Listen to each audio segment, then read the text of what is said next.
until Jay's daughter is old enough to play my daughter in the next movie. Because my daughter played his daughter, and so now his daughter will play his granddaughter in the movie. Because we're trying to send our kids to therapy that way. So I knew we were going to eventually get there, but this one, as I was writing this thing, I was like, oh my God, this is actually kind of a Jay and Bob thing. And I love it so much. It's interchangeable. You can take Jay and Bob out and still work as a movie. I like that they're in it because I like Jason Mewes and I think he's very funny and stuff. So I know that one's coming. Let's see. Any interest in Dogma? I think things have changed since then. A lot of people becoming more left. I would love to do a sequel to Dogma. Unfortunately, I don't own it, and the person that owns it, get ready to clench your assholes, is Harvey Weinstein. And he owns it fucking personally. It's not even like Miramax owns it. Like Miramax owned Clerks and Chasing Amy, Jay and Silent Bob Strike Back, and Jersey Girl. Those movies are now owned by Paramount.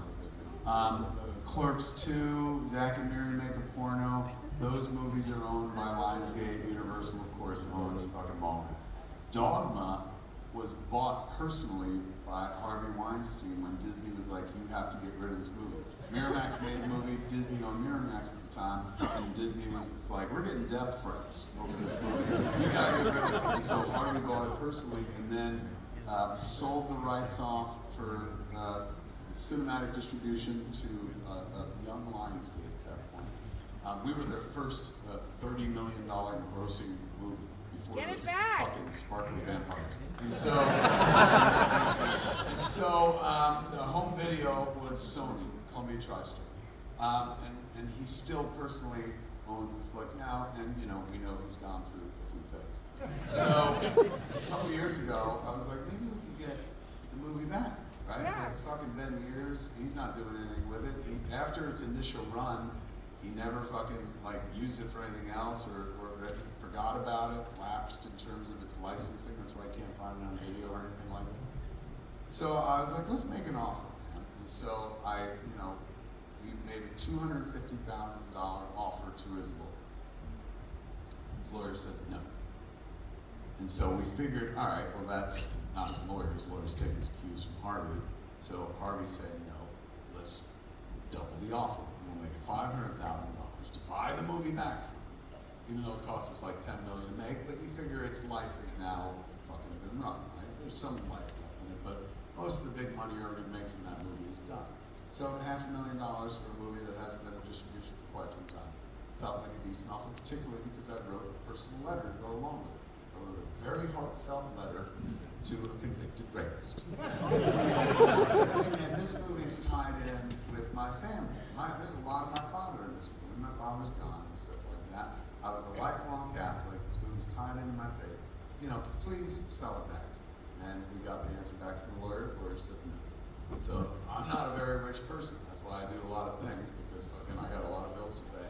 The reason you see me is not all this places, not because I'm like smearing myself all over. It's like I got fucking bills to pay. So I couldn't go any higher than that $500,000.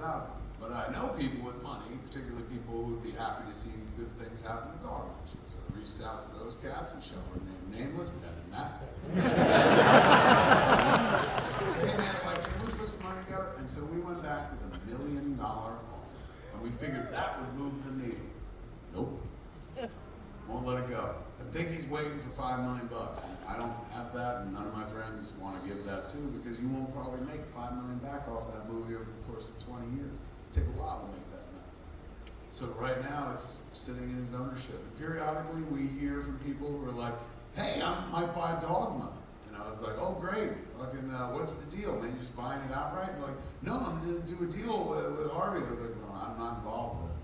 I can't be involved if that man has any connectivity to that movie anymore. I'd love to be involved in Dogma again, but if he's connected to it, not at all. So I'm hoping one day that, he's still in fucking jail, he's still got legal bills and shit like that, and as far as I know, as far as everyone in my world knows, that's one of the only assets that he has left. And this is the sickening thing I can't stand.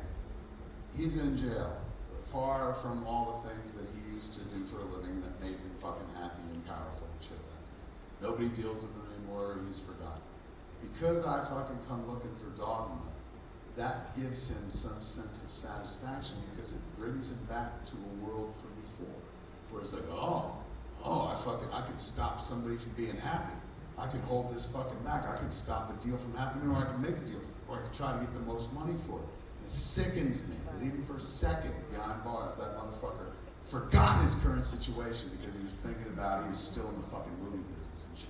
So hopefully one day he runs out of money and fucking he needs to pay some lawyers and fucking we get a phone call where they're like, he'll take this. Or he dies.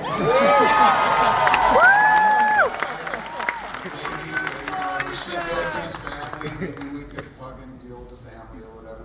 There's also feelings I had initially about like even giving him fucking money because of who he is, but then somebody pointed out, he don't get to keep that money, it goes to his fucking victims and stuff. So that's why I felt pretty decent about offering money, but I can't like, you lie down with dogs, you get up and fucking fleas. And I've had people go like, we can make a deal where he's a silent partner, he only receives a quiet percentage and nobody would know he's involved. I was like, but I would fucking do it. And I gotta wake up every morning with this fucking face, man. And it's like, I'll carry across for the rest of my life because he's attached to my first movie, to a lot of my movies. And that first movie is precious to me. You hear how people still like it and shit.